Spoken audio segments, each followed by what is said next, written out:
Good evening and welcome to the Village Board work session for the Village of Pleasantville. Today is Monday, May 10. First item on our agenda is an update from Rich Williams of Insite Engineering on our Manville Road corridor improvement project. Those of you who've been following us for a while will know that we received a state grant and a couple of additions to the state grant, which now add up to 1.75 million. Is that about right, Eric? 1.6 and change. On behalf of a project that has been escalating in price because of market conditions, we put everything on hold and got a one-year delay from the state on the use of the grant as COVID hit. But we're now confronted with a circumstance that we need to go out to bid this year in order to preserve the grant. Doesn't mean we have to accept the bids, but we have to go out. Rich is here to tell us the story. Welcome, sir. Thank you. Good evening, Mr. Mayor and members of the board. It's been a little while since I've been before you, and I know there's some new trustees, so Eric did ask me to kind of run through the history of this project and do an overview of what the project encompasses, what the improvements look like.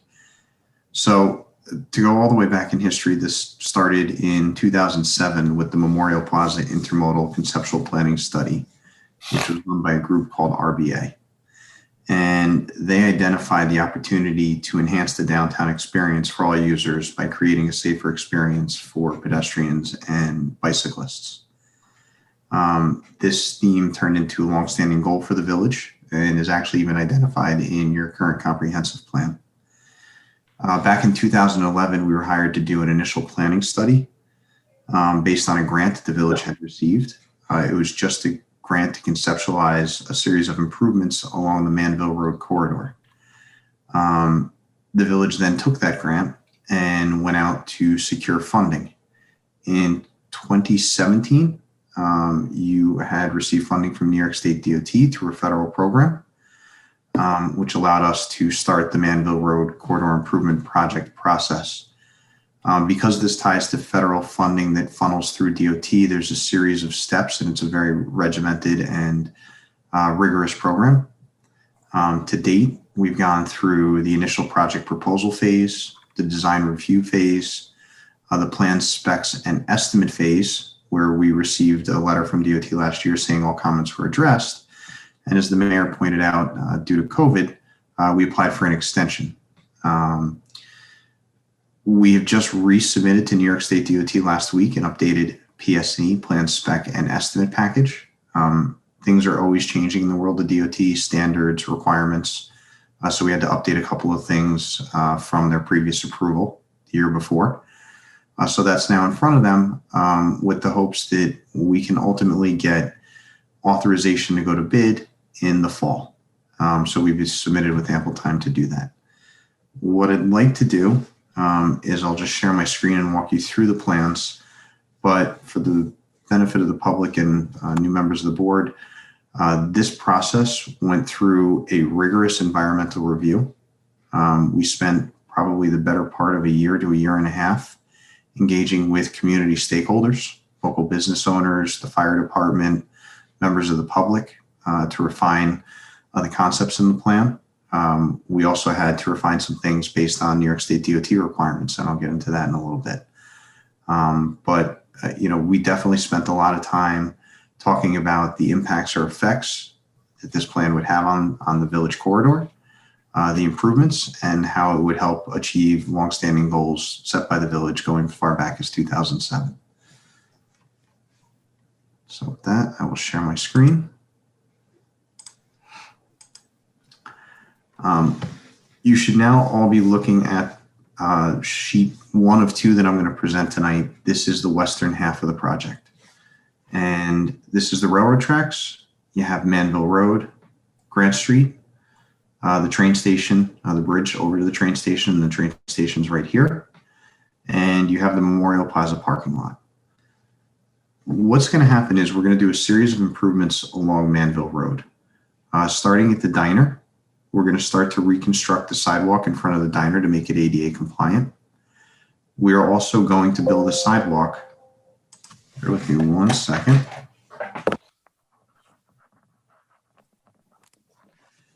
We're also going to build a sidewalk that cuts across the slip lane and wraps around the existing monuments.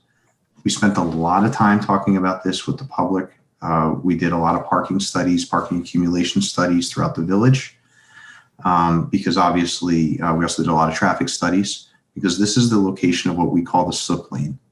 That's that free right-hand turn that you make to avoid the intersection and the traffic light at Memorial, Grant, and Manville.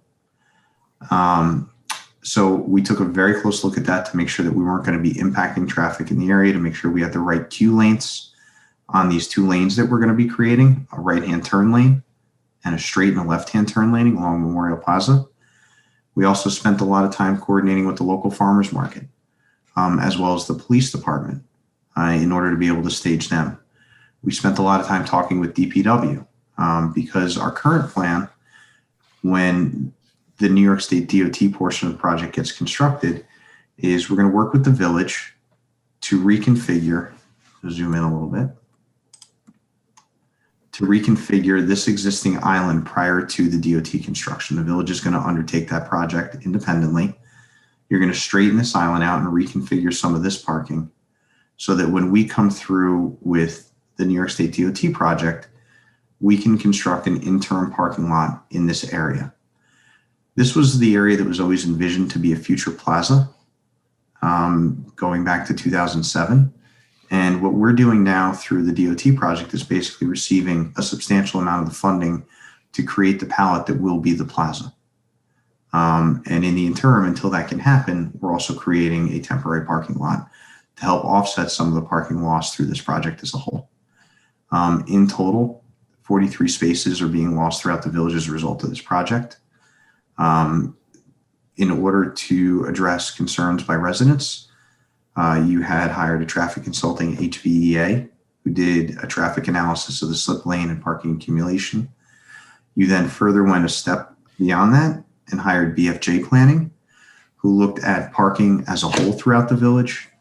And that was all done as part of your seeker process in order to support what DOT had to do on their side, which is NEPA, to prove that there was no significant adverse impact or no impacts as a result of the loss of parking. And ultimately, the studies from both HVEA and BFJ, as well as another peer review done by what was then FP Clark, now Hardesty Hanover, all came to the same conclusion. And that is that overall, the traffic through this corridor will not be impacted, as well as the loss of the 43 spaces can be overcome based on current vacancies and parking throughout the village. These studies were all done pre-COVID, and that's important to point out because parking demands have gone down even more since COVID took over. And we'll see how they go in the next year. But again, all the numbers and all the studies were run pre-COVID when things were still at their peak.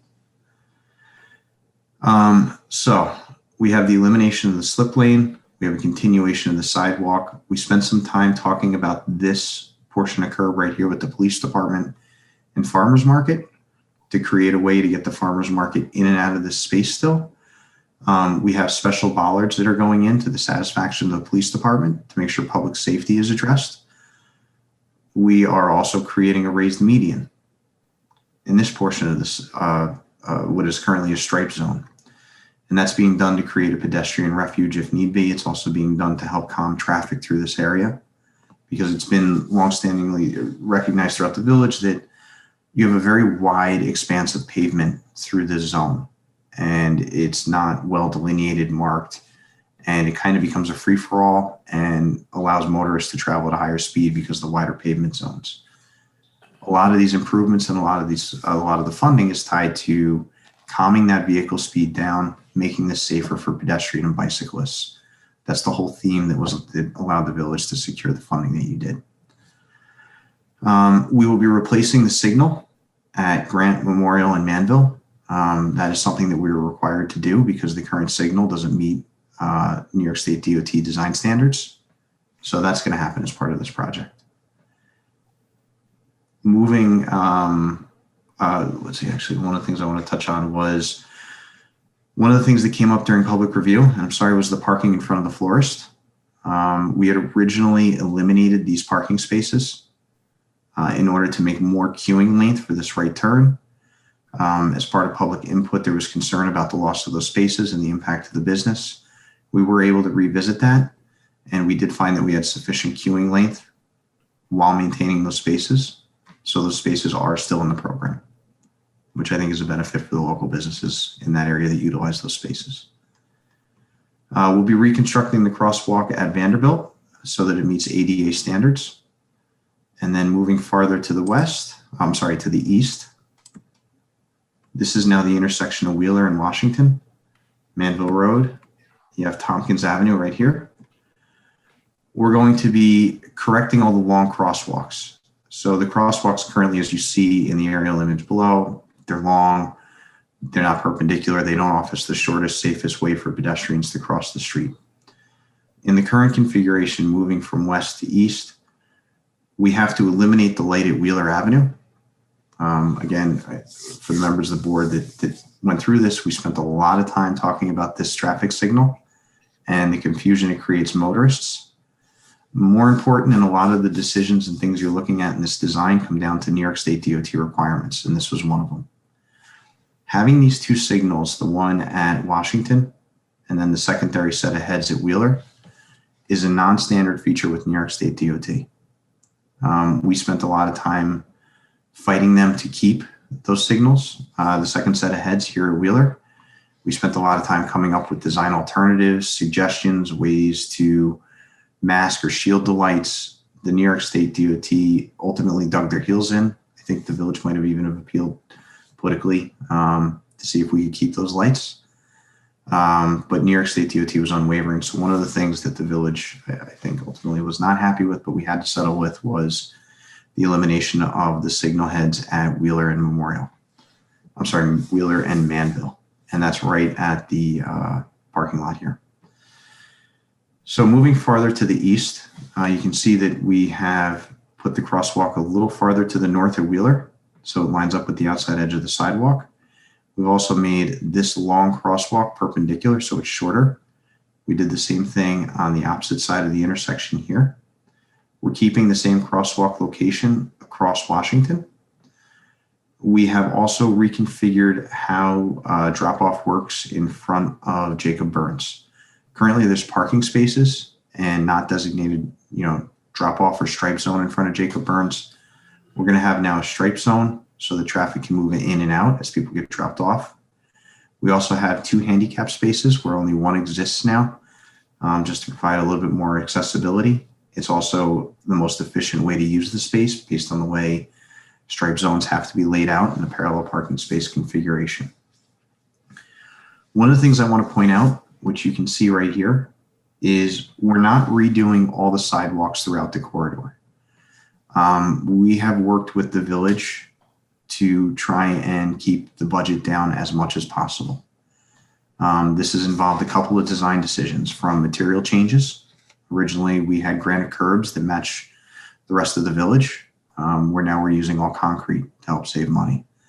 Also, we went through and we did an analysis to find any larger sections of sidewalk that were in good condition that met ADA requirements. We have helped preserve those so that we did not need to replace every bit of sidewalk throughout the whole corridor. That allowed us to start to chisel the number down.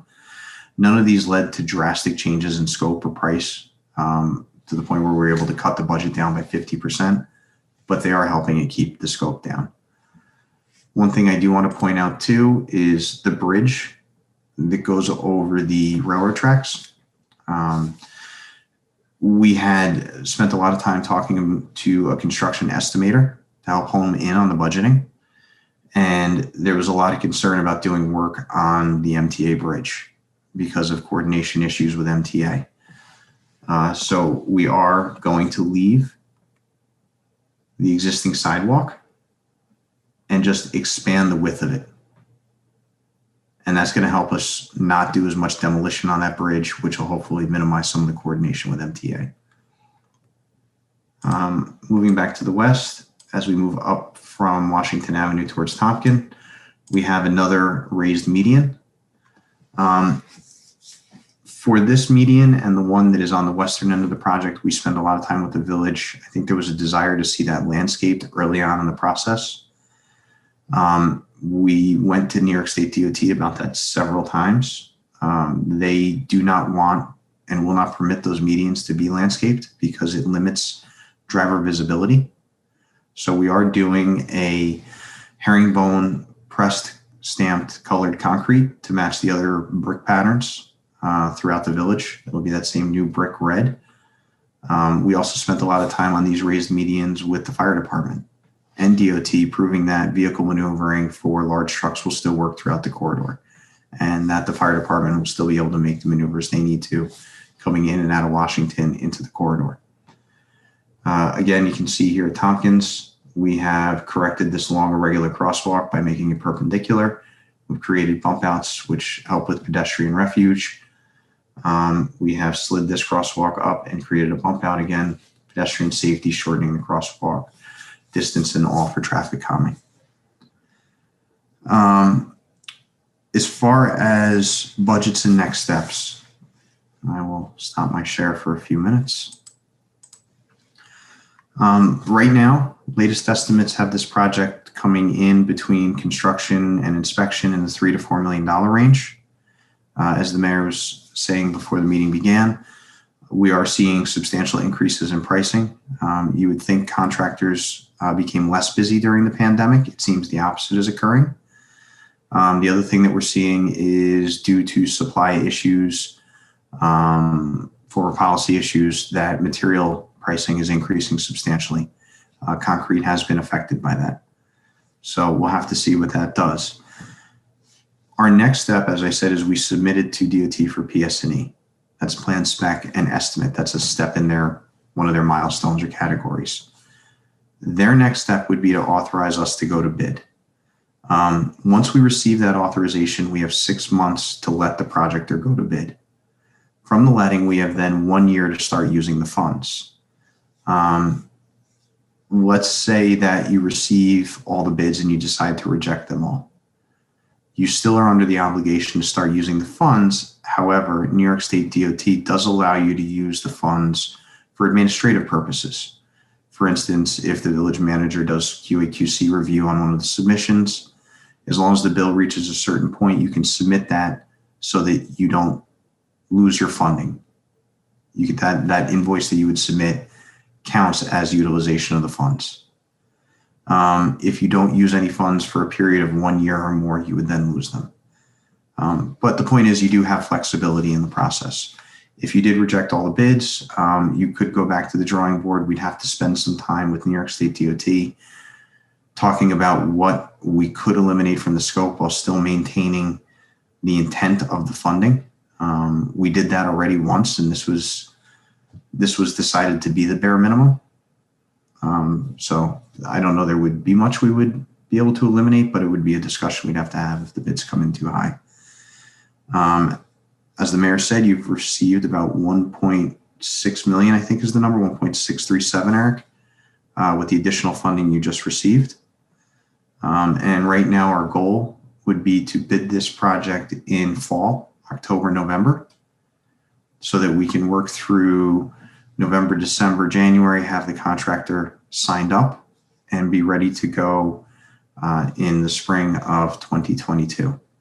We would like this project to take one construction season. We believe if the contractor is motivated and mobilizes and wants to attack this project efficiently, he can do that. Once you start construction, you're somewhat at the mercy of your contractor.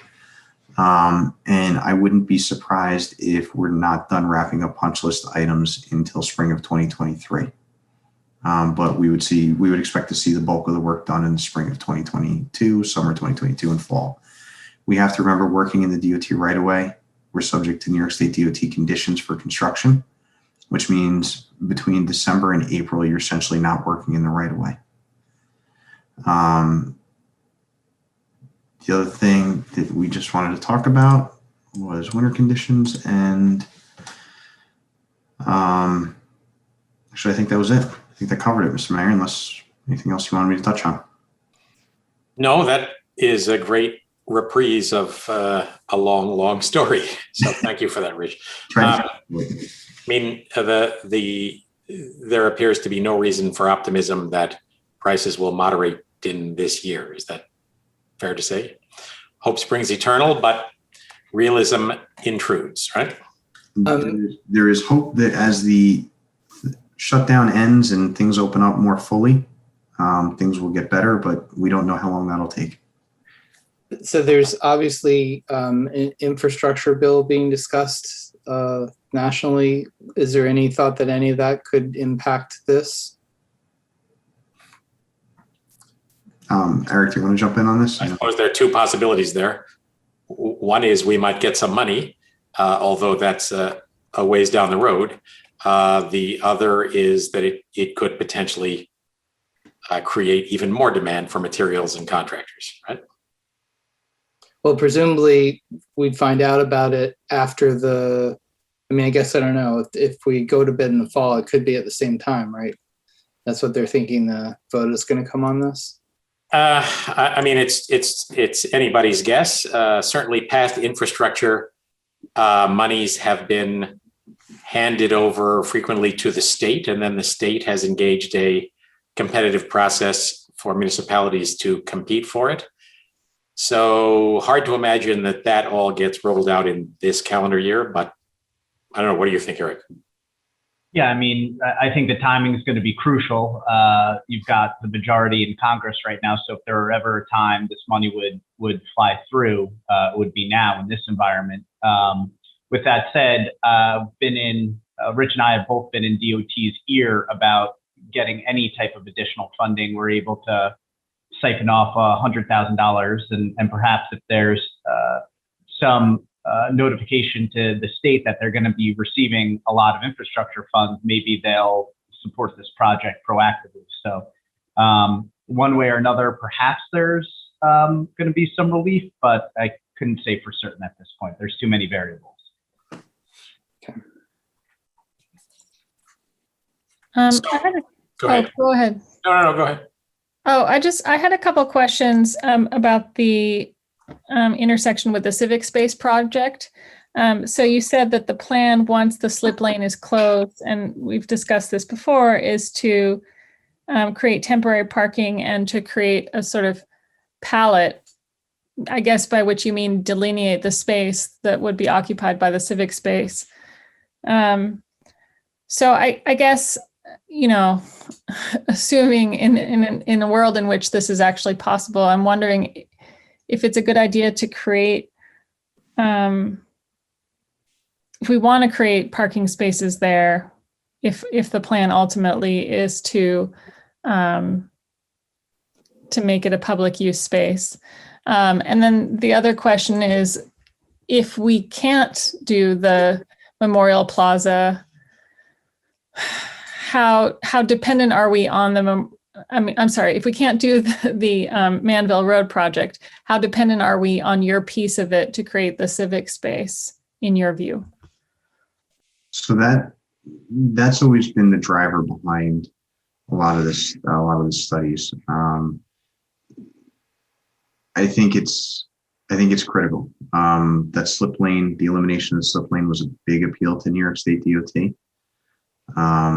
And I also think a lot of the crosswalks and public safety improvements, are the other big piece to this. So. No, but I'm saying the opposite. I'm saying if we can't make the improvements on Manville Road, I mean, in order to have the civic space, we would still have to have the right turn lane. So. In order to. You'd have to. You have to close The minimum project to allow us to close the slip lane would be the reconfiguration of the Grant Manville intersection, right, which is a big chunk of money, right? So I'm wondering, I mean, if we were, this is all highly hypothetical, but if we were to not be able to afford the whole Manville Road project, if we were to turn down the bid, say, and we had to go back to New York State DOT, is there a possibility that we might consider doing that piece of it so that we can still salvage the civic space? So we would have to talk to them after we get the bids. The answer so far has been no. There's been a couple of components to this which are all linked in this corridor. And the way the New York State DOT looks at it is when the initial project proposal, step one, that first milestone gets approved, there was a series of improvements which were described in some pretty decent detail, that all have to come together. And the slip lane was one part of it. The intersection at Washington and Tompkins were the other pieces, as well as the entire corridor meeting ADA. They were all discussed in detail. We did talk to the DOT about piecemealing it out.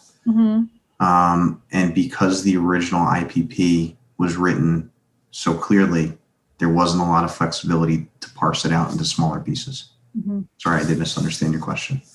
No, it's all right. It's confusing. I mean, the other piece of that is I think we have to have a conversation about our relative priorities. The improvements in the pedestrian conditions crossing Manville and the ADA compliant sidewalks and corners are a big deal.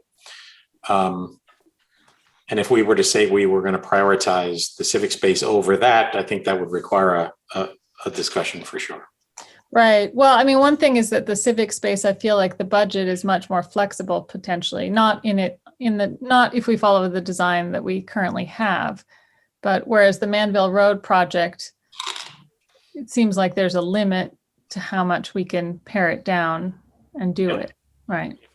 If there's any good news about it, closing the slip lane through the Manville Road project and building the new turn lane at the traffic light at Grant would create a dead end parking lot at that end of Manville, of Memorial Plaza, but doesn't, it puts us a step closer to a civic space when we find we can do it, which could be sooner or later or incremental in some way, right? If we wanted to, instead of creating a additional parking lot there, because we are getting more parking coming online when the new building is constructed at 70 Memorial, and we also bought the lot by Pizza Hut, the old Pizza Hut.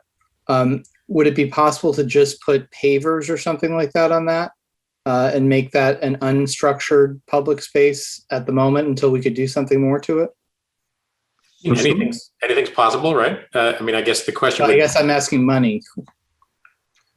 The question there would be whether that use is sufficiently attractive to warrant spending, some sort of interim money on it.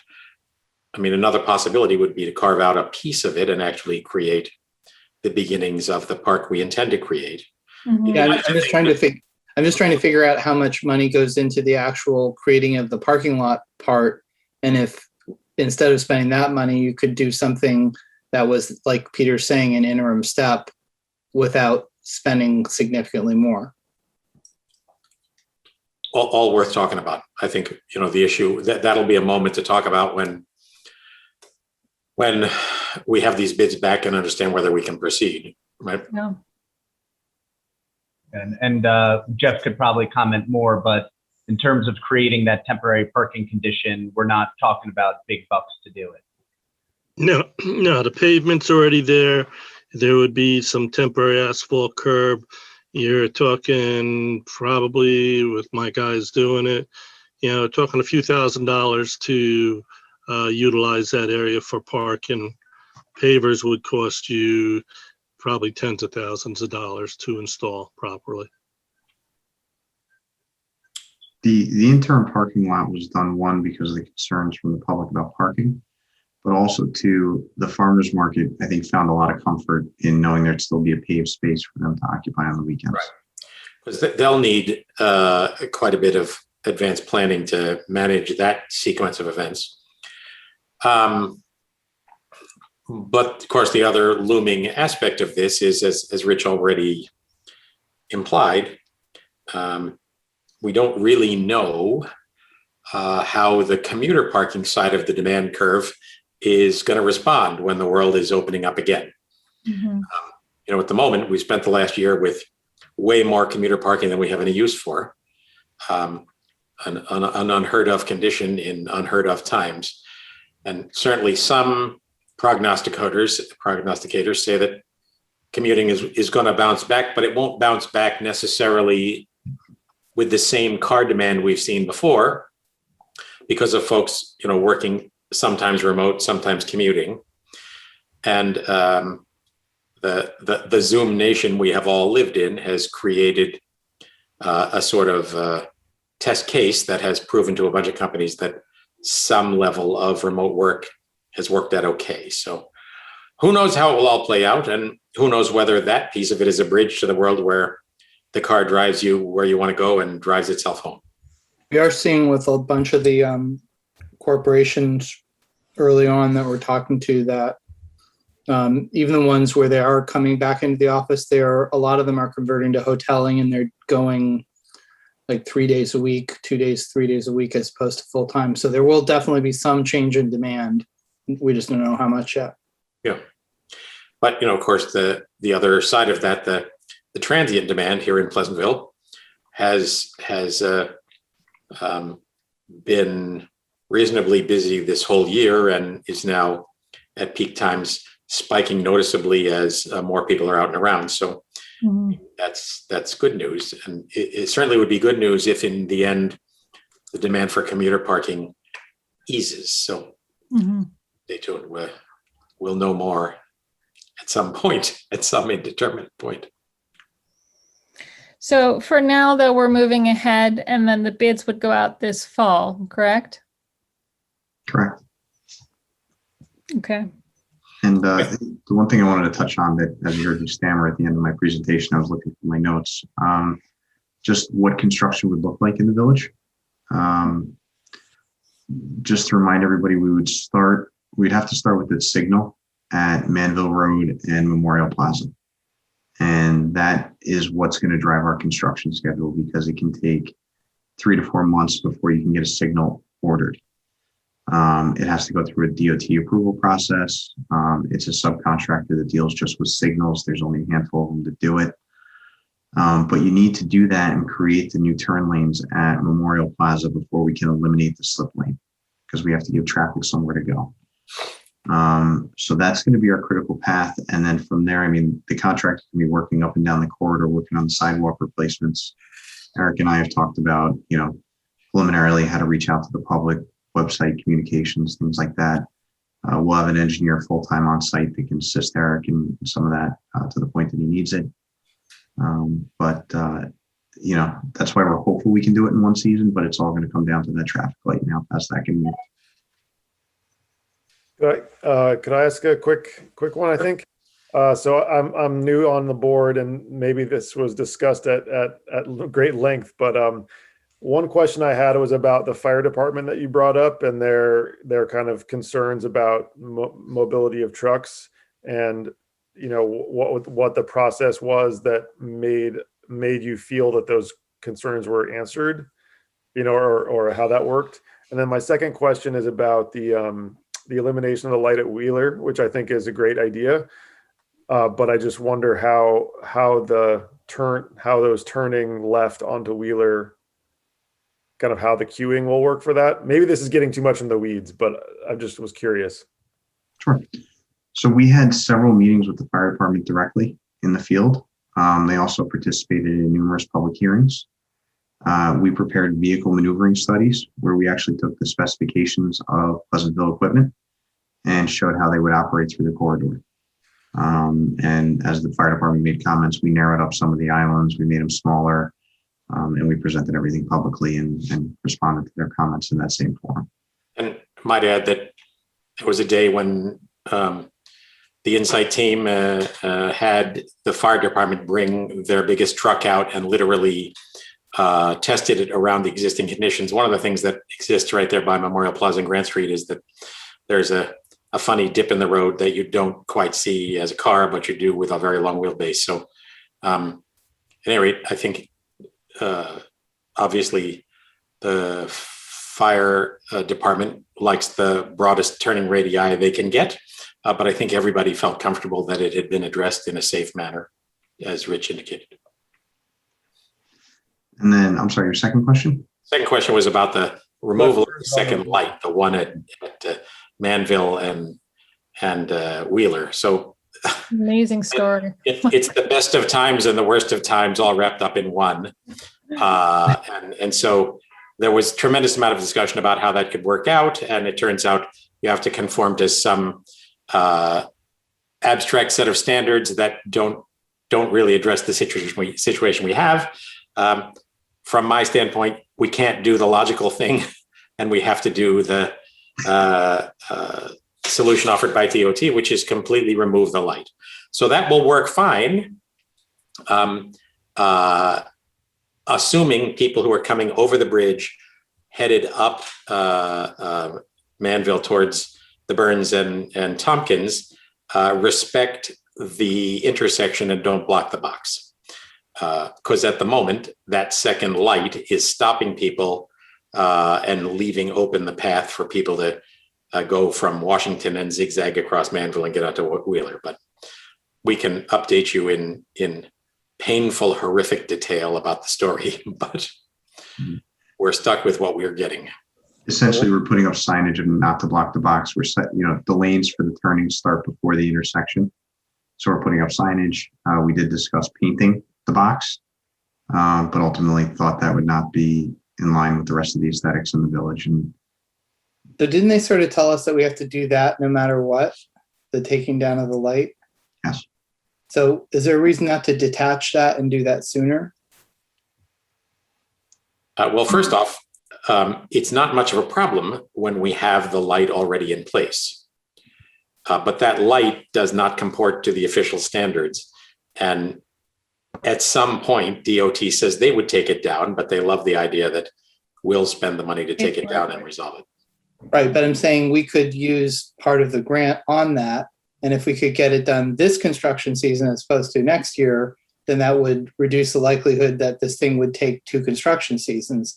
And it's taking 2 months anyway, right? I mean, Rich is the guy to know, but the lights are not just hanging from the pole. There are a series of things embedded in the asphalt and the whole 9 yards. I'm guessing that, well, I should let the PE respond. He knows. yeah, it's going to go even a step farther than that. In order to remove a light, you do have to go through a series of steps and processes, including testing the removal of the light. So one of the things that Testing the removal of the light that the DOT says we have to remove. we've left logic a long time ago with this traffic light. But one of the things that they want to do is they want the bag test. You actually put the bags over the lights and see how traffic operates. They were going to make the village do that now and spend the money before the project even started. That was one of our discussions we had. We convinced them after doing the warrant analysis to remove the light that we don't want to remove, to hold off the bag test until we're actually under construction. So David, to your point, yes, one of the first things that contractor can do is begin the removal process by bagging the lights, running the tests. And then, yes, they can actually remove the lights while we're doing the other work. So I guess the only thing I'm asking is, like, if this 2-month process, which has lots of steps, all precedes being able to do everything else that we want to do, is there a reason and ultimately it's going to happen whether or not we do this project, right? And we have funding that could cover it in the case that we didn't do the rest. We could still access the grant for this, right? No. We couldn't. No. So this grant is right now an all or none. So it's based on the initial project proposal, which includes the full scope of work. Okay. Plus the light that DOT threw in at the end, right? So that traffic signal was never supposed to come down. So there's no advantage to trying to get that done in this construction season rather than having it be part of the bigger project. No, we'd have to actually bid the project sooner, Mm-hmm. the contractor on board. Mm-hmm. And that starts to play into other things with your bonding and how that all times out. We also think you're going to get as much of a competitive advantage as you can by bidding through the winter. It's when the contractors tend to look to line up work. They tend to bid most aggressively, as opposed to during the summer when their workloads are peaked. Right. All right. If everybody, I mean, there may be more questions and we can ping one another or Rich, but if people feel like we've covered that, we're a little behind schedule, and I don't want to keep Joni waiting more than necessary. Is she on? I told her we'd get to her after the meeting. Oh, okay. All right. Then it's a free for all. Anybody have anything else for Rich? Okay. All right. Thank you, Mr. Williams. You're welcome. It was nice seeing everybody. Likewise. Thank you, Rich. Hope to see you face to face at some point. Soon, hopefully. Thank you. Yeah. Thank you. All right. Next item on our list was reviewing the Fatt Root outdoor seating proposal on Jackson Alley. I see lurking here Todd Albright and also Peter Bolt, the designer of this venture. Did everyone have a chance to look at it? I can share the screen if you did not. Yes. I'm very excited about this because in a prior incarnation of this space, when it was the Pony Express, I was sitting out there with my, at that time, like 1 year or year and a half old and a baby. And one of the umbrellas took flight and nearly killed my entire family. So this seems like a lot better idea. All right. So let me just share my screen for the benefit of those who are watching.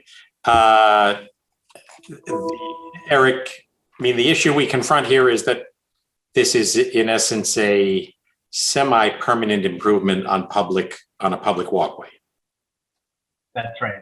And we currently have in our code, which we passed during the pandemic, it enables businesses to utilize our right-of-way or property for outdoor seating. As part of that code, which expires in October of this year, no permanent structure can be constructed on a right-of-way. So that's a caveat that, again, expires in October, and it covers permanent structures. So, Todd and Peter, can you fill us in on how this thing is built and anchored and how removable it would be in the hypothetical that it were necessary to remove it? I mean, obviously, you're not building this with intent to remove it, but Peter, you want to jump into that? Sure, I'm happy to answer that. I'll say that as far as construction details go, we were waiting for, general approval that we were hoping to get tonight to move into construction details. But the intent, the general intent, before having drawn those construction details, is to make this completely out of like timber framing. So it's all wood. There's no steel structure that has to get deeply embedded into the existing sidewalk that's there. I'll defer to a structural engineer when the time comes for how the wood will be sitting on the pavement. There will no doubt be some anchor bolts that we have to drive down into the sidewalk. Penetrations, we try to keep as small as we could. And there would be some mounting for added structural stability to the side of the building. But it's all wood, not steel. And we're going to try to limit the number of penetrations, how wide and how deep those penetrations go down into the sidewalk or into the public right of way, we'll call it. Does that answer your question? yeah. So I mean, in essence, it's like a porch on a house, right? But there's no foundation. And in the hypothetical that you all decided Fatt Root would be more profitable as a dry cleaner, you could remove it with relatively little damage remaining, right? Absolutely. Peter, why does it have to be bolted into the sidewalk? Can it just lay on top of it? Again, I'll defer to a structural engineer. I think you're always better off anchoring something into the ground. But given that we're not driving 3-inch diameter steel posts down into the ground, I don't think, we can have little L brackets on the ground, little, 4 by 6 inch plates that bracket against the bottom of the posts and the bottom of which bolts down to the ground for added, structural integrity, we'll say. And you're running power out of the building for lighting, or? Yes. Yeah, eventually the idea would be, it's not shown in these images, obviously, but the idea would be to run electrical off the electrical panel that's currently in the restaurant, and then just poke it out through the wall for sconces that would be mounted on the exterior of the brick wall underneath the canopy. Uh-huh. And are you envisioning this as kind of a 3-season thing? Would you envision heaters in the?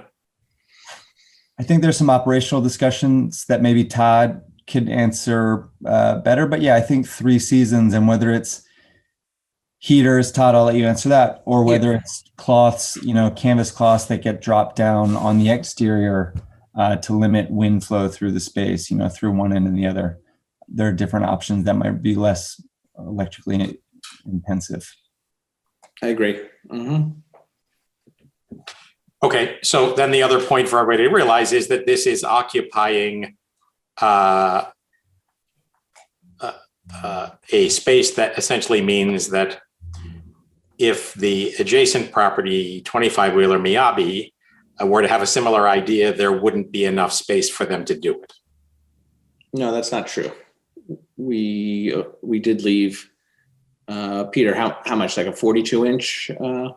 More, alleyway? I'm not saying there isn't anything at all they could do, but what they could do is essentially this red. What is that? What? What is that red thing? so the red is just indicating what I've called out in the drawing on the right, which is sort of a zoom in. Oh, of okay. the drawing, right? But in essence, the walkway, Mhm. a necessary walkway, is here, right? And the space potentially available to the adjacent tenant, who has not asked for this, is substantially smaller than what you guys would get. I think there's a problem with my drawing that makes it unclear. Yeah. So the dotted red line, we'll say it's a rectangle. The right side of that dotted rectangle Yes, this line. is not delimiting the Miyabi seating space. No, I understand that, but Yeah. Okay. Peter, we took the center lot, that is the center pavement, if you will. there's Yeah. a stripe down the alley. So we took, I think, Not centered on the alley. correct. And Peter, what do we take, 24 inches or 20? That's right. Peter, I'm other not Peter. arguing necessarily. I'm just making clear that this would fall into the category of first come, first serve. In other words, we could not allow you to build this and then allow Miyabi to build the same thing because there wouldn't be enough room to get through. Right, but we have an apron on the left side, so we're set further back. Do you see the 2-foot apron that's on the left side of the drawing there by the door there? There's a 2-foot Here? to the left there. That exactly. Yeah. Right, so that happens to fall on our side, the 2-foot apron. No, I understand. I'm not, the way the site is currently paved is sort of immaterial. Correct. I understand that it makes sense relative to the appearance of the whole thing. And I'm not arguing, I'm just making clear, right? Yep. One question is, by permitting this, and I think it looks great and it would be a big advantage, and I think it would clean up Jackson Alley and activate it in ways we have always hoped it would be. But we would be giving a license agreement to a space that we would then be unable to offer to somebody on the other side who hasn't asked for it. Can I just point out one thing? The space that we're allowing for is 24 inches off of the center line before the covered patio starts for Fatt Root. Not knowing what your rules and requirements are for sort of the width of the pedestrian passageway, we assumed that it was 48 inches. And so 24 inches setback off the middle line is the edge of Fatt Root. And in our logic, 24 inches to the other side of that center line of the alleyway would be the beginning of Miyabi. Right, but the center line of the alleyway as defined by the graphic is not the dimensional center line. That's right. But graphically, we were taking it off the center line so that these two outdoor patios would align with the paving that's Which currently makes there. sense. Yeah. Michael, you had a thought or a question? Yeah, I guess I really, it appeals to me a lot. And so I just, in addition to Peter's question about the competitive advantage this gives Fatt Root over Miyabi or Dolphin or Soul Brewing or others, that's one concern or just question I had. Another one is about the kind of proof of concept, meaning if you put 16 seats out there right now, how many do you think would have people in them at any given time?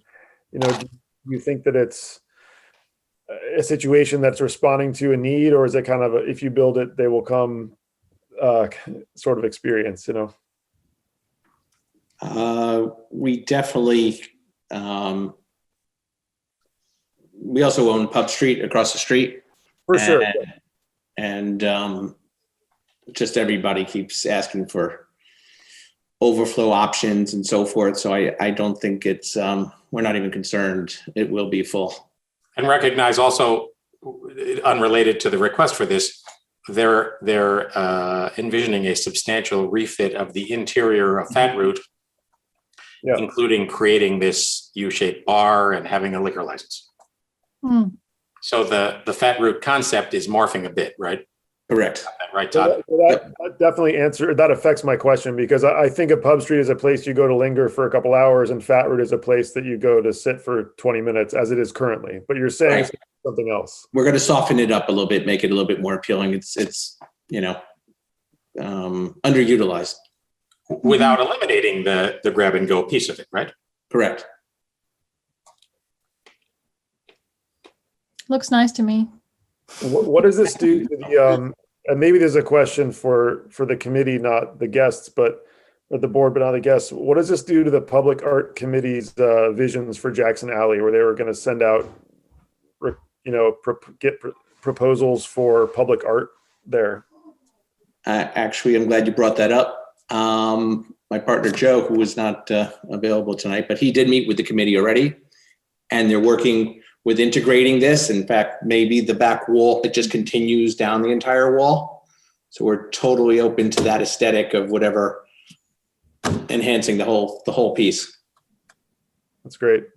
Yeah, I can vouch for that. And of course, the whole idea of a mural artwork, whatever, on Jackson Alley depends on the cooperation of whoever owns the wall, because we don't have the affirmative right to do it without the private property owners agreement. So I'm optimistic that we've got a good set of property owners on both sides. Yeah. So, I mean, all right. Jeff, we really hope that this carries into the whole alley, and whatever you can do with the rest of the alley. I think that it gives some good opportunity. Some people brought up some music possibilities and what have you. So I think it can kind of give this a nice vibe on this alley going past our doors. I agree. So Jeff, Econom, are you there? I am. How does this affect you, snow removal and the like? It'll make snow removal a little more difficult for the parks guys. They used to, go in there with the Bobcat, or but that's that could be a workaround. The only other concern is we need to look at ADA requirements, and I know you have ADA coming around the back side, but where you're going with the 48 inches, typically you have to look at wheelchairs. So you're probably looking close that you need between two separation. If my hobby ever did go out, it'd be a 6-foot separation to the possibility of two wheelchairs going side by side. We're required to do that with DOT standards. So it's just something to think about. And the only other concern that I would have, and I'm sure they'll weigh in, would be fire department access on what's, if anything, they need to get access through there. I don't know what's happening with that garage that went through with the sewer and water that's behind you. Todd, maybe I don't know if you've ever talked to that guy. It's been there's no definitive is what Okay. I've heard. I mean, it's I believe on the market, possibly for sale and certainly for lease. Okay. But to my knowledge, nobody has proposed anything for it. No. Other than that, I think it's a great use for an area that's, sort of a waste of space and underutilized. So I commend you on the proposal. All right. So I think your Eric, are the folks at Miyabi aware of this proposal? To my knowledge, no. Talked to Robert Hughes, who also, just to put this on the radar, recommends that it be referred to the ARB for review and comment back to the Board of Trustees. Right, so, I mean, Todd and Peter, what you're hearing from us is We like it. Okay. Uh, And Robert did say we'll address all the handicap and accessibility and the center causeway. And just to furthermore, we did, Robert and I were out there when we were discussing the possibility, and we briefly did talk to Miyabi, and I don't know, they just don't think anybody wants to eat outside on their side, but we encouraged it. But that's all we could they do. put some tables out. I haven't noticed too much activity there. So, Yeah. all right. And Peter, you're confident that Miyabi could still put tables out here. 100%. But clearly, I don't think we'd be in a position if this were built to permit a physical structure there. I mean, part of the problem you have here, and the reason you've designed this, is the grade, right? Correct. It's always been a problem for the tables and chairs. Yeah. There are only so many shims you can put under a table before. But like you say, if Miyabi wanted to do on their side what Pub Street has already done on their west side and just put 3-4 tops, that would fit. 100%. 100%. So, I mean, what Pub Street has the advantage of owning the land they do it on. So, yeah. All right. Onward. Much appreciated.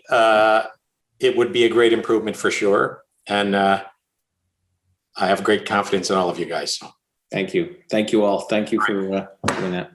Well done. Looking forward to it, guys. Good. Thank you. All right.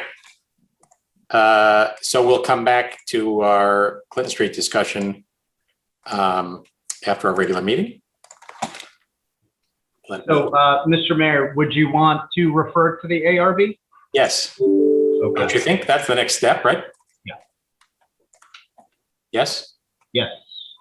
So I would say we should do so post haste. First item up, the potential arrival of time traveler's wife to Pleasantville, New York. Thanks for having me. I'm Gail. Hello, Gail. Manager. Hey. Hi. You are the person that spends your life making these things happen in many different places. I try. I'm sure Noreen has filled you in. We'd like to film on Wheeler Avenue on Wednesday, June 2nd for a half a day, and then move over to Phillips 66 on Broadway for the other half of the day. In the old village, right? Yes. So why don't you just quickly describe the sequence of events? I know you met with the chief and lieutenant regarding logistics. Chief, you can weigh in on this, but it's an exciting opportunity and one that we're pleased about, but people also need to realize there'll be some disruption. Yes, we've been talking to the stores on Wheeler and the stores surrounding Phillips for quite a few weeks now. For the most part, people seem very excited. I'd say the majority. We planned on being on Wheeler at the Black Cow from about, we'd start setting up at 6 a.m. We'd shoot between 8 and 11-ish. And we were going to ITC the road, but the chief had said that it would be safer if we closed the road, which we are definitely not opposed to. We are a period show, time traveler. So it's 2004 in our scene. So we will have picture cars from 2004 and people crossing the street. So we were hoping for some road control up until 11, 12 o'clock. And then we would move up to the pharmacy where we'd shoot inside for 2 hours and then move to the gas station. Once we're inside the pharmacy, the road can be open and business as usual. We are asking for some spaces, I think about 10 or 12 spaces in front of the pharmacy to utilize for equipment staging. But the people can walk freely, drive freely at that point. And when you're doing the Black Cow piece, people would have to go around. They can't walk on the sidewalk. Everybody could walk on the sidewalk when we're filming. We would have production assistants in place for when we're actually rolling film for the minute or two that it takes to do the scene. And we might ask people to hold up for 2 minutes Yep. And then we would clear the side, have people walk through. Okay. There is a few shops that are open at that hour. Mostly all the businesses open around 11 a.m. So we really haven't been getting any negative, more excitement than not, I would say. And does this involve light booms and dressing room trucks and all that stuff? Or? Our major base camp will be at Pace. So there won't be any trailers in town. We're going to base at a Pace. Great. We are asking to use a municipal lot by Holy Cross because we're using Holy Cross as our Holy Innocents. You mean. background. I'm sorry? Holy Innocents. The church? Holy Innocents, sorry. I use a lot of churches. So we put the parking lot for box trucks. Yep. So they would be in that lot. We'd still have access to the lot for traffic to flow through. So they could get on the top half of Wheeler Avenue all day. And we would just have vans shuttling people back and forth and actors and things. Okay. So a piece that lot is actually owned by the church, and a piece of it is given to us because we maintain the lot. But a number of the spaces are marked for them. Are they aware of this issue? We haven't spoken to them about the parking lot because I wasn't aware. Okay. But we can talk to them because So that would just need to be resolved. We theoretically, during a weekday, have control of many of the spaces, but not all of them. Okay. And the church parks there for their own activities, for their employees, for a couple of cars they own. They just need to work that out with them. Okay, that's good to know. We met with Barbara last week, but we didn't talk about parking, but we will. Okay. All right, they're gung ho about this? The church? Yes. Yes. Okay. Well, anybody have any thoughts? I'm excited. Yeah, it's exciting. It's a good series. HBO is carrying it. The leads are great. Great casting. Looking forward to it. Thank you. Yeah, it's exciting. Were we gonna move to the Old Village part yet, because I had some questions about the second half of the day, I guess. Yes. Or So we can. after we're done around noon, 1 o'clock, between 12 and 1, we'll move over to the gas station. The gas station will be closed for the day. And we asked to park some picture cars on Bedford Road. And then we were also asking for intermittent traffic control when we're looking in that out on the street.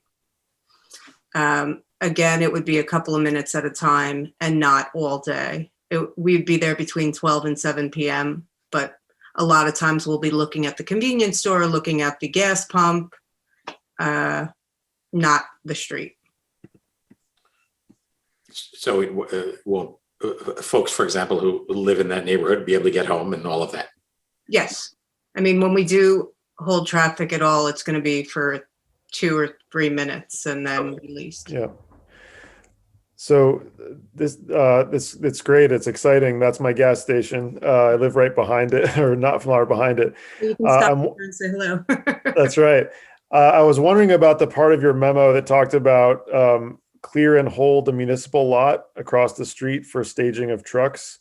What does that mean exactly? We would take those box trucks from the church / municipal lot in downtown and move them over to the lot, which is across the street from Phillips 66, behind the pizza store and the bistro and all of those. And what percentage of the lot are you taking 100% of the lot from 12 to 7 or half the lot? What would you estimate? We would need the whole thing to fit the company. So I think my sense is that in terms of the messaging in advance of this shooting day, although Wheeler is busier, there are more options in the center of Pleasant, in the village center. Mm-hmm. Whereas at that intersection, if you're taking that whole lot and the spaces on Broadway in front of the barbershop and the gas station, that pretty much takes the entirety of the parking, for noon to 7 for that area. More or less. I think like this because the sides.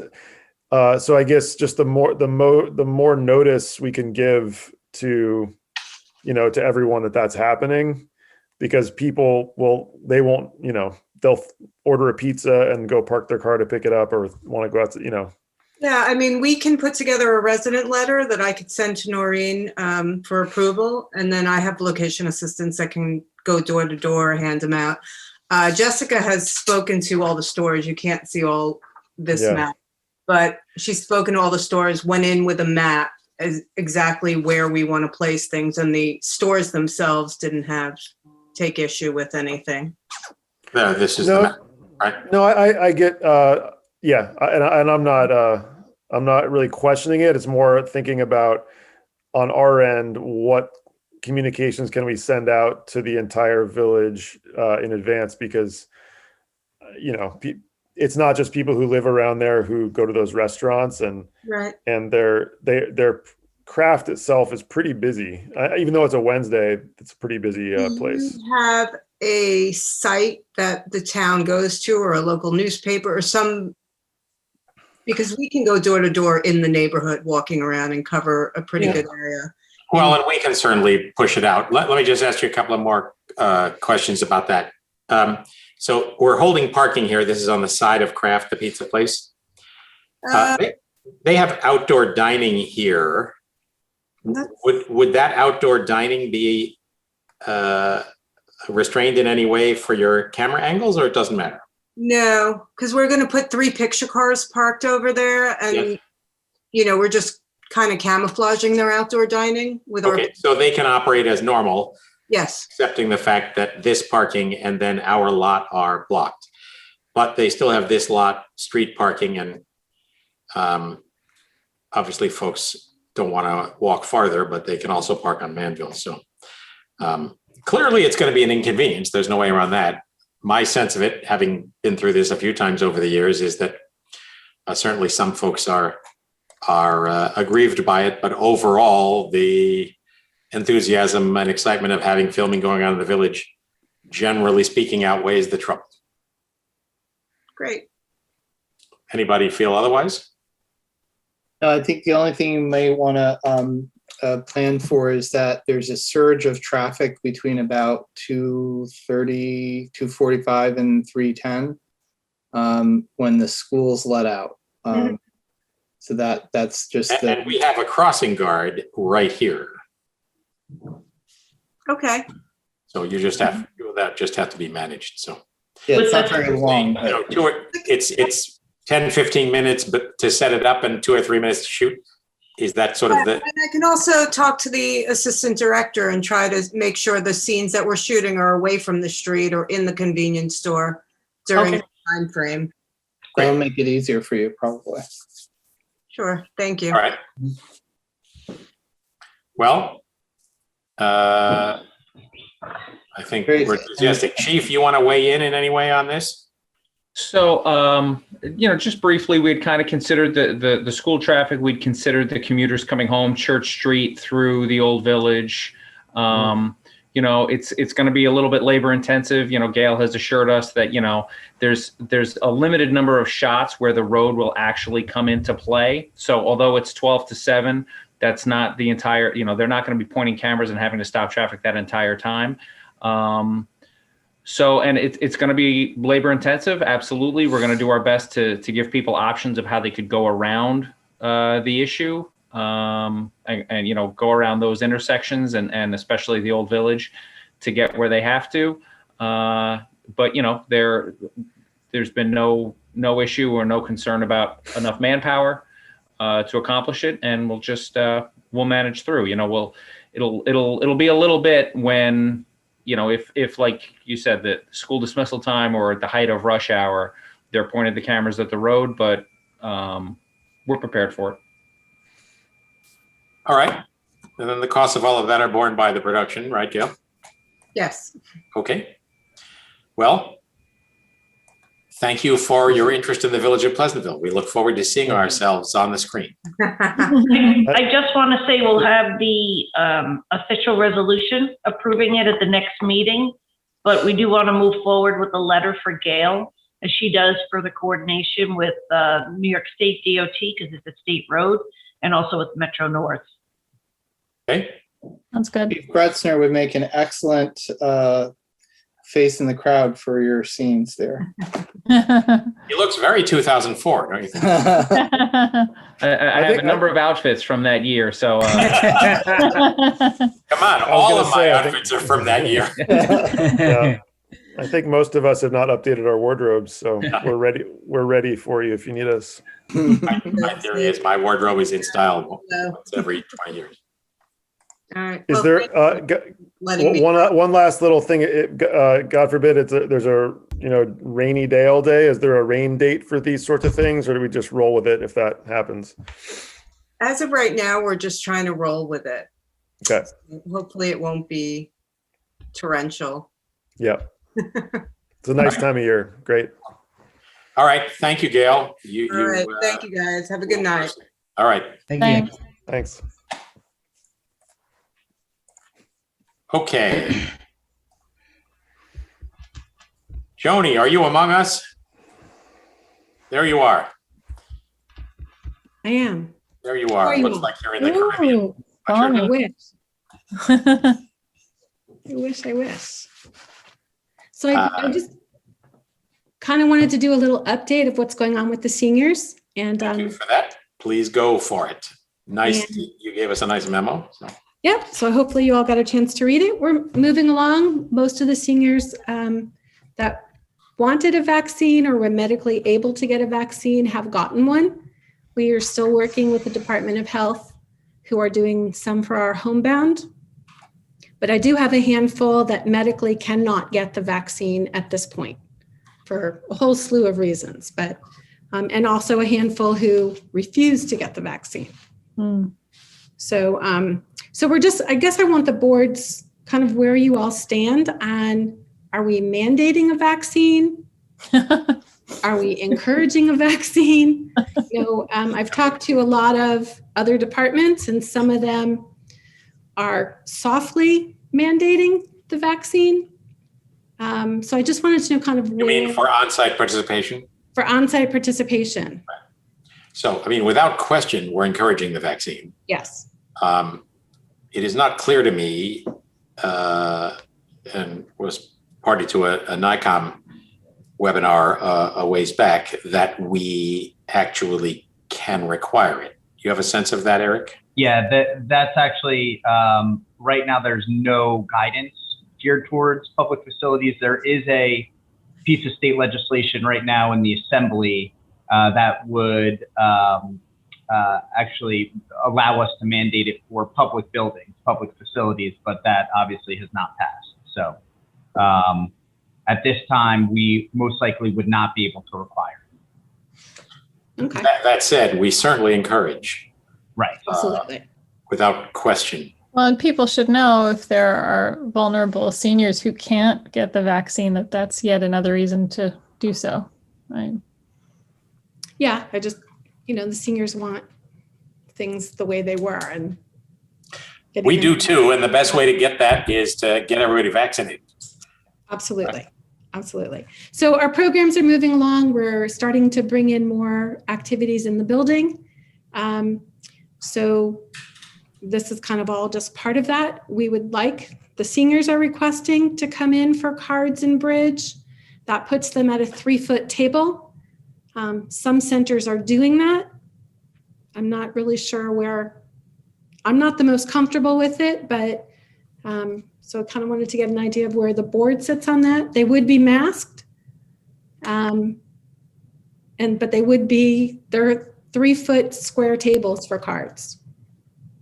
What is the CDC saying now? Because that keeps shifting. If you're masked inside, basically for everything at this point, whether you're vaccinated or not, but it is very close. I mean, 3 feet is 3 feet. The seniors, as much as we are reminding them to pull the masks up and to keep them covering their mouth and nose, that does slide from time to time. It also, their glasses fog up, so they move it around. So, a lot of centers are all over the place with it. Some have them in masked, some are doing gloves, some aren't allowing it, some are. And how many, like what percentage of these seniors would you guess are not vaccinated?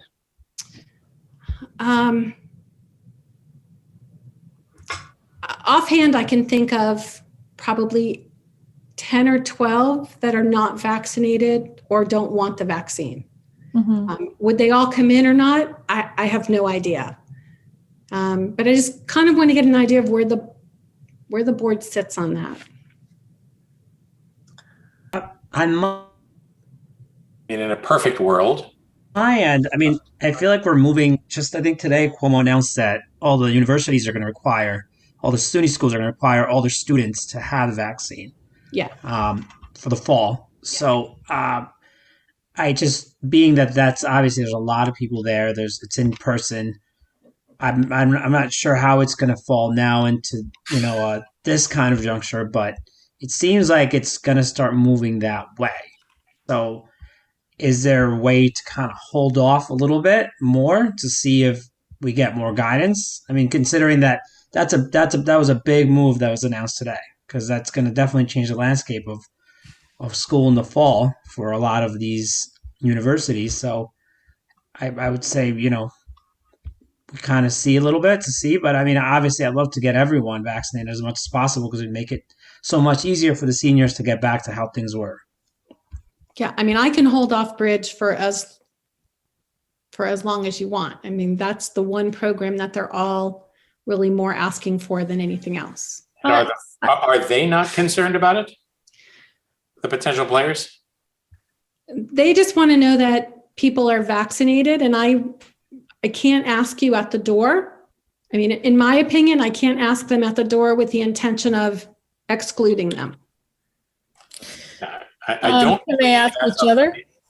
As of the moment, I don't think it's clear that we can, in a public setting, in a municipal setting, require someone to divulge their status. Different, obviously, from a private setting. Yes. Am I right, Eric? That's correct. That's been the guidance from the village attorney. I think it would be okay to let them play bridge at this juncture. I mean, personally, I'm okay with it given the various factors. I mean, as long as they know that not everybody in the community is vaccinated, and I mean, I imagine a lot of these people know each other, right? So they probably have some idea of who they're For the playing. most part, they're going to know each other, but it is an open bridge format, so other they people switch can partners. Yeah, so they change partners. Oh, okay. But I can have them play with masks and just make sure they're aware that I can't verify everyone's vaccine. Are other centers that are allowing it asking people to sign a waiver? We have a waiver as well. Some are doing waivers, some are not. And some don't do temps. They don't check who's in the building. It's really all over the board. So hi Joni. My name is Michael Pepper. We haven't met. I'm new to the board. It's so wonderful. I mean, it's so wonderful that we have this senior center, and I've only learned a lot more about it in the process of learning about Pleasantville details to run for the board. So thank you for your work. I suppose I want to go back a little bit to the vaccination question. Overall, there's a big spectrum of hesitancy, right? We're all this data is being studied now about, there are people who are hesitant because they find it annoying, or there's people who are hesitant because they found the logistics difficult to navigate. There's people, and then there are people who are truly hesitant, and you make it as easy as possible, and they still say no for whatever reason. But even in those cases, sometimes if there is a trusted physician who recommends it or talks them through it, or a pastor or a rabbi who talks them through it, then they kind of get over the hump. So I guess I just wonder I wonder if there's anything that we can do to, maybe you've tried everything already, but to wear down some of those hesitancies. I mean, is it the case that if these 10 or 12 people were brought to our walk-up clinic, they would say no? Yes. They would say no. I mean, we've made it as easy as I assume, possible. did they get a polio vaccine when they were young? I mean, there's all kinds of, the older generation to me seems that they should be the strongest about the public health value of vaccinations, you know, with measles history and polio's history. But I suppose I'm not on the ground with these conversations every day. My mom's nursing home is 100% vaccinated, and you know they're all communal dining, and it's that's a social benefit of this, right? If they want to get back to normal, that's the way there. If we funded a giveaway or something like that for $100 or $200 for all the people who got vaccinated during this next month, would that induce any other people, you know, or any of them, you know, more financially motivated? No, the ones that can't get it for medical reasons will hopefully get it at some point. Yeah. The other ones are pretty stuck in, I'm not getting it. And we'll work on them. Sal from the pharmacy has been fabulous. He's gone to people's homes to do it. We have the Department of Health with a mobile van for those who are homebound. So we've driven them, we walk them through. We make it as easy as possible, but they still have to put their arm out. And those that don't want to do it are pretty strong in not wanting to do it right now. There will always be some. Eric, is there any situation where you can, while not excluding anybody who's not vaccinated from an event, you could put them in one part of the space and have them wear masks, and then have the people who are vaccinated in another part of the space not masked, or is that not possible? That's a good question. I mean, we're seeing that in sports stadiums, but public facilities are a different question. I mean, in general, the guidance has been you can't deny the public access to public facilities based on their vaccination status. But right, which we wouldn't be doing, right? Right. So there's not a lot of clarity on that. But yeah, because I'm just saying, like, you have to create a benefit, right? And if the financial benefit's not there, but then they see that their friends can sort of play without the masks or whatever, would that be a stronger sort of impetus?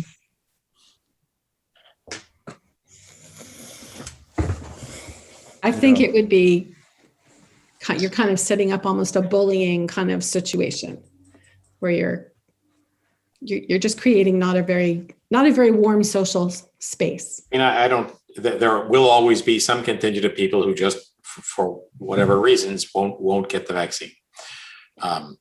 In a perfect world, we'd like to have the capacity to divide them up. I mean, you can't go to a Knicks game without either demonstrating that you have the vaccine or demonstrating that you've tested negative. We don't have the capacity to be doing on-site rapid response tests. So, well, and you won't be able to go to a public university in New York without having had the vaccine either. Yeah, but those they fall in, I dare say, in a different category. They're obviously tax supported, but I mean, it may be that we end up with the legal right to do this. There's quite a bit of pushback even about the Excelsior Pass, you know, the state downloadable demonstration on your smartphone. So whatever, the bridge players have no misgivings about this. No, they're ready. Some are ready to play. Some are ready. They just want to know the direction. And I just, if I'm telling them it's okay and something happens, first off, I would be incredibly guilt-ridden. But, you know, if we're creating a safe space and something happens, even with the waiver, I'm not really sure. But right. Look, something could happen. There's no question about that. Absolutely. Yeah. Whether the odds of it happening are high, maybe they're not so high, right? Right. So what I'm kind of hearing is that they can play if they're masked and aware that I can't mandate vaccines. Or are we pushing bridge off further? I mean, I'll guess. I don't know. So I'm personally very uncomfortable with elderly people coming onto public property during the coronavirus unvaccinated and having loose mask regulations or not in flippantly wearing them. Well, and they're trading cards around. The odds of It's everything. It's everything that's keeping the pandemic going. It would. I mean, I don't want to just talk about my own mother's experience, but a lot of elderly people have been very isolated for a year until the vaccine came, and it had horrible mental health effects, of course. So I understand the benefits of them getting together, but my mom's home also had an outbreak, and a lot of them died, and a lot of them got very, very sick. And my mom almost died and had her heart restarted. And it's the idea that there are 10 or 12 people saying it's not a big deal, I want to go play bridge with my friends. They could very well be asymptomatic carriers that kill their friends on our property. And that's still a reality. And it's a reality more for people that are of that age. I know we all know this. It's just really, really frustrating, the resistance to something that, to these vaccines that have shown such amazing powers to get people back together. And especially, like you just said, Paul, the fact that CUNY and SUNY are requiring it and are public entities for a student population that's much, much less at risk. People who are in their teens and 20s. Like you say, Joni, that the guilt that you, but also all of us would feel, I think would be immense. So I'm just thinking out loud, but I'm very troubled by it. So we'll push, I'll explain to them, we'll just push bridge and cars, anything that close, back until the fall. And then we can figure out what the schools are doing. And I mean, I'm not relations will be certain we have to stay until the fall. Maybe we do, but I think for the moment we need to push it off. okay. Not a problem. Plus, if we get any, if we have any legal guidance, because even if we could just say we're allowed to do some certain activities for vaccinated people legally, then that would open a door. Okay. All right. So on hold for now. I'm sorry to speak so strongly about it. I completely agree. No, I think you're right, Michael. I mean, I share your frustration. I think if I were, 80 years old or whatever, you don't want to sit around and wait to be able to live your life for another year or even 3 months. And so it is extremely frustrating, but I think you're right about the risks. Okay. So my other question is about home delivered meals. We would like, and I've spoken with the chef, we would like to bring home delivered meals back in on a trial basis. We think now that we're not doing the other communities and our home delivereds are about 10 to 12 meals, that we could manage that in the building. And financially that would be better for us, but we think we can do it. And we would just like the board approval to go ahead and try. I did speak with Hubbard's Cupboard, who we currently have meals with, and he just would like, obviously, some notice. And if it doesn't work, he will go back into contract with us. And you guys are both on the same page, you and the chef? Yes. Yeah. Well, I'm support you then. I certainly support it for sure. So I think. Yep. All right, so we're going to aim. I'll talk to Hubbard's Cupboard to see how much time he wants, but we'll aim for June 1st to start, June, July, August, and then kind of reevaluate what our numbers are, and then see if September we stay in-house or we go back to contract.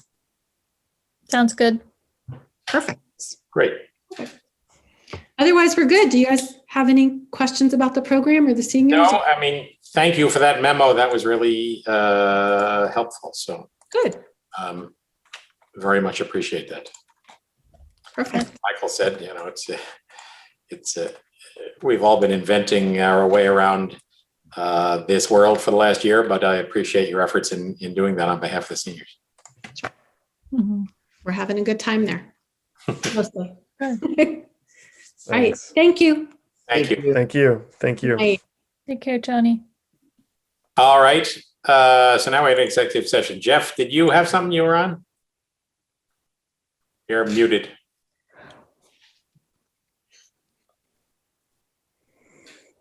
I was really muted.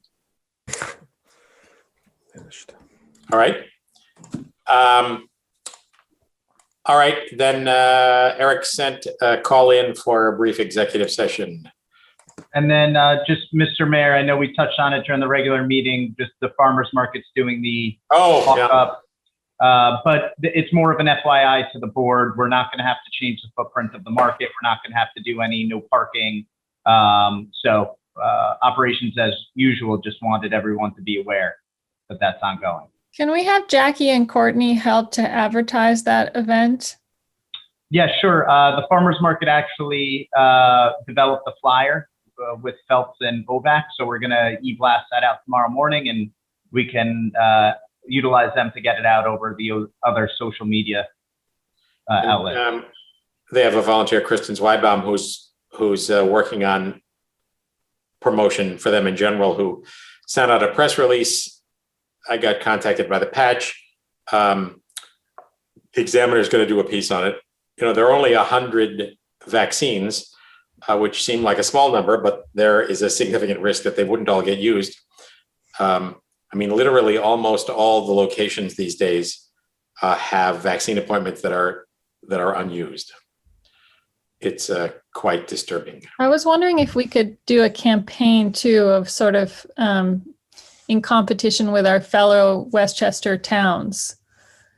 Sort of encourage Pleasantvilleans to get the highest number in Westchester towns and villages, something like that. I don't know whether, you can see there's a dashboard that allows you to see by zip code. So it's not by town. All right, fine, by zip code 10570. Yeah, but we're up to 61 point something as of the last report. And that puts us easily in the top quarter of communities. So, and there are a bunch of upstate counties that are way better off than Westchester. Part of it has to do with density of population and all of that. But the other thing that's going on is the Metro North is popping up some pop-up. There's one in Austin and at Grand Central tomorrow, and I think you get a free round trip ticket. New Jersey has a bunch of craft breweries that are offering coupons for a free beer. George Latimer on the county call today said, if you're reward oriented, you probably made a mistake to get an early vaccine. Mm-hmm. But I think it would be good to have a campaign of say, let's get to 70% or whatever. Try, I don't know. I think that it would be nice to loop our communications team into this. Okay. Yeah. And a local kind of, Sure. The county did a PSA with the Knicks. The Knicks have and the Rangers have their training facility in Greenberg, and they did a PSA with the Knicks players, including Obi Toppin, who's a rookie with the Knicks who comes out of Austin High School, and Coach Tom Thibodeau. Of course, the Knicks are doing very well at the moment, but it's a nice piece. I'm not sure. The situation we're in, as you heard from Joni, is the first 50% are the easy part. right. The second 50% engage all of the various reasons, some of them logistical, some of them theoretical, some of them fear related, some of them politically motivated, that somebody might not get it. So, and now the interesting thing is David reported the Pfizer thing has been approved down to age 12. Mm-hmm. So it will be interesting to see what level of adoption we see on that. And what the supply looks like if you actually got a whole lot of kids 12 to 16 suddenly available and wanting it. Mhm. Well, and also what the school board decides to do about what they mandate at what level. Yeah, I don't know. Do they have the right to mandate? I don't know. I think once I mean, it gets they- regular approval, right? They can't mandate an emergency approved I vaccine. mean, That's correct. That's there was a correct. holy war over measles vaccines a couple of years ago, right? When the state finally said Yeah. they were rescinding religious objections. Mhm. Right. Yeah, there's a lot of hesitancy, but for all the reasons we know, but I think, Right. Well, let's keep talking. yeah. I'm sure I mean, I know we have local businesses that'd be happy to do what New Jersey was doing. I don't know if that'd be a logistical nightmare to reimburse, like if Black Cow gave a coffee, if you got vaccinated in May and then they submitted receipts to us and we reimbursed them or something like that, but it might just be a nightmare. Let's see how it goes in the next couple of weeks. I'm not sure that we have the capacity to do that. And the county is creating pop-up events all over the place. Phelps is doing a pop-up with Ossining Volunteer Ambulance Corps in a couple of other places, as well as the farm market. Just for reference, Ossining Volunteer Ambulance Corps is providing on an hourly basis EMTs who drive the Pleasantville ambulances because PVAC was having trouble mustering folks to respond to calls during the workday during the week. So there is a decent chance that an ambulance call during the week, during the workday, is responded to by a paid OVAC EMT. And as a result, OVAC, first off, it was bigger to begin with, but secondly, they have become a bigger entity doing all these things.